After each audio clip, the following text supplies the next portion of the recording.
महर्षि रमण के 28 महत्वपूर्ण प्रश्नों में आज आपके समक्ष 12वां प्रश्न प्रस्तुत करता हूं। साधक पूछता है, क्या मनोनिग्रह के दूसरे उपाय नहीं हैं? महर्षि कहते हैं, आत्मविचार के अतिरिक्त कोई अन्य उपाय उपयुक्त नहीं है। यदि दूसरे उपायों से मन पर नियंत्रण करने का प्रयास किया जाए तो लगता है कि मन नियंत्रित है, किंतु वह पुनः प्रकट हो जाता है। प्राणायाम के द्वारा भी मन स्थिर हो जाएगा, किंतु वह तभी तक नियंत्रित रहेगा जब तक कि प्राण नियंत्रित हैं, और जब श्वसन आरंभ होगा तो मन पुनः गतिशील हो जाएगा तथा संचित वासनाओं के अनुरूप भटकेगा। मन और प्राण दोनों का स्रोत एक ही है। निश्चित ही विचार मन का रूप है। मैं का विचार मन का प्रथम विचार है, और यही अहंकार है। जहां से अहंकार उत्पन्न होता है वहीं से श्वसन भी आरंभ होता है। इसलिए जब मन स्थिर होता है, शांत होता है, तो श्वास नियंत्रित हो जाता है, और जब श्वास नियंत्रित होता है तो मन स्थिर हो जाता है। किंतु सुषुप्ति में यद्यपि मन स्थिर रहता है, किंतु श्वास नहीं रुकता है। यह ईश्वरीय इच्छा के कारण है, ताकि शरीर सुरक्षित रहे और लोग यह न समझे कि यह मर गया है। जागृत अवस्था एवं समाधि की अवस्थाओं में जब मन स्थिर हो जाता है तो श्वास नियंत्रित रहता है। प्राण मन का स्थूल रूप है, और मृत्यु के क्षण तक मन प्राण को शरीर में रखता है। जब शरीर मर जाता है तो मन प्राण को ले जाता है।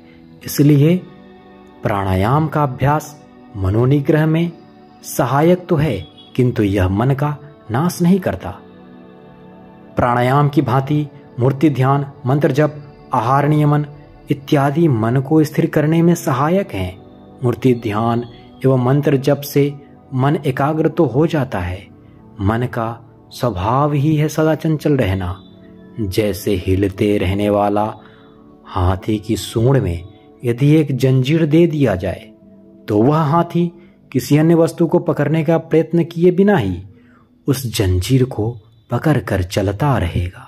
उसी प्रकार मन को भी किसी नाम या रूप ईश्वर के उसमें अनुरक्त रहने का अभ्यास जोड़ दिया जाए तो वह उसी को ग्रहण किए चलता रहेगा।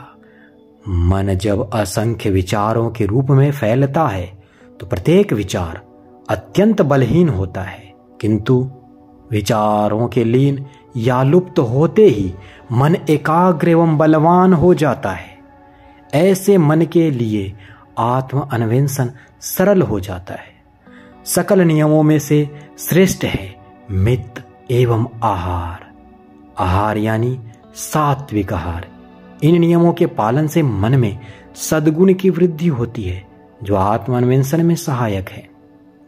साधक फिर अगला प्रश्न 13वां प्रश्न पूछता है, महर्षि, समुद्र की लहरों की भांति संचित विषय वासनाओं के असीमित विचार प्रकट होते हैं, वे सब कब नष्ट होंगे? महर्षि कहते हैं, स्वरूप ध्यान तीव्र होते ही वे विचार क्रमशः नष्ट हो जाएंगे। साधक फिर 14वां प्रश्न पूछता है, क्या आदिकाल से चली आ रही विषय वासनाओं का विनष्ट होना तथा स्वरूप मात्र बनकर रहना संभव है? महर्षि उत्तर देते हुए कहते हैं, यह संभव है या नहीं, इस संदेह को स्थान दिए बिना निरंतर स्वरूप ध्यान में सुदृढ़ रहना चाहिए। कोई चाहे कितना ही बड़ा पापी क्यों न हो, मैं तो पापी हूं, मेरा उद्धार कैसे हो सकता है? यूं दीन हो विलाप एवं चिंता न करते हुए मैं पापी हूं के विचार को पूरी तरह त्याग कर यदि वह सतत स्वरूप ध्यान में संलग्न रहे तो निश्चित ही सफल होगा। शुभ मन और अशुभ मन ऐसे दो मन नहीं है, मन एक ही है। वासनाएं ही शुभ एवं अशुभ हैं, जो दो तरह की होती हैं। मन जब शुभ वासनाओं के वशीभूत हों तब उसे शुभ मन कहते हैं, और जब अशुभ वासनाओं के वशीभूत रहें तब वह अशुभ मन कहलाता है। प्रपंच विषयों में मन नहीं लगाना चाहिए तथा उसे दूसरों के कार्यों में हस्तक्षेप नहीं करना चाहिए। दूसरे लोग कितने भी बुरे क्यों न हो, उनसे द्वेष नहीं करना चाहिए। राग द्वेष दोनों ही त्याज्य हैं। दूसरों को जो कुछ दिया जाता है वह सब अपने आप को ही दिया जाता है। हमारे गुरुजी कहते हैं, जो हम दूसरों को देते हैं यह संसार में या फिर वापस लौटकर किसी न किसी रूप में हमें वापस मिल जाता है। इस सत्य को जान लेने के बाद भला कौन दूसरों को नहीं देना चाहेगा। अहमता के उदित होने से सब कुछ उदित होगा, अहमता के विलीन होने से सब कुछ विलीन हो जाएगा। हम जितना अधिक विनम्र होकर आचरण करेंगे उतना ही अधिक हमारा हित होगा।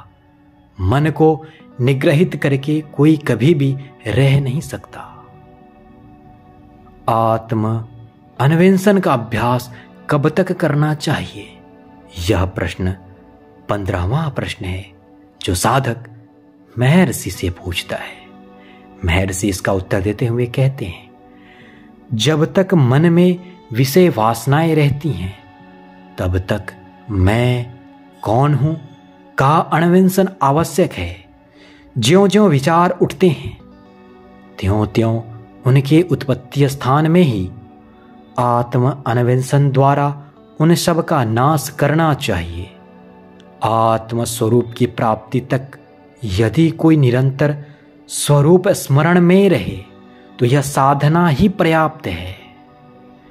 जब तक दुर्ग के भीतर शत्रु हैं तब तक वे उससे बाहर आते रहेंगे, और ज्यों ज्यों वे बाहर आए तथा उन्हें हम मारते रहें तो दुर्ग अवश्य ही जीत लिया जाएगा। साधक 16वां प्रश्न फिर पूछता है, स्वरूप का स्वभाव क्या है? उत्तर, यथार्थ में जो अस्तित्वमान है वह केवल आत्मस्वरूप है।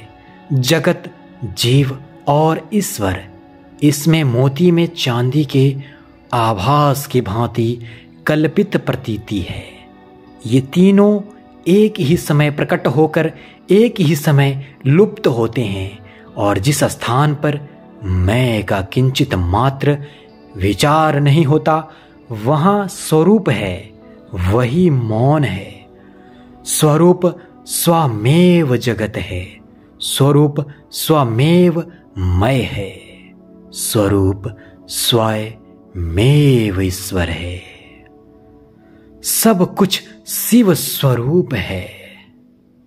साधक 17वां प्रश्न पूछता है, महर्षि, क्या सब कुछ ईश्वर के कार्य नहीं है? महर्षि उत्तर देते हुए कहते हैं, बिना किसी इच्छा, संकल्प या प्रयास के आदित्य उदित होता है, और उसकी उपस्थिति मात्र से सूर्यकांत, मणि, पत्थर, अग्नि उगलता है, कमल खिलता है, पानी वाष्पित होता है, लोग भिन्न कार्यों में प्रवृत्त होते हैं तथा उन्हें करने के बाद आराम करते हैं। जिस प्रकार चुंबक के समक्ष सुई हिलती है, उसी प्रकार संकल्प विहीन ईश्वर की सन्निधि मात्र से होने वाली 3 क्रियाओं अथवा पंचकृतियों से नियंत्रित सकल जीव अपने अपने कर्मानुसार कार्य कर विश्राम करते हैं। ईश्वर संकल्प रहित है, वह किसी भी कर्म से बंधता नहीं है। यह ठीक उसी प्रकार है जैसे लौकिक क्रियाएं सूर्य को प्रभावित नहीं करती या अन्य 4 भूत के गुण अवगुण व्यापक आकाश पर प्रभाव नहीं डाल पाते।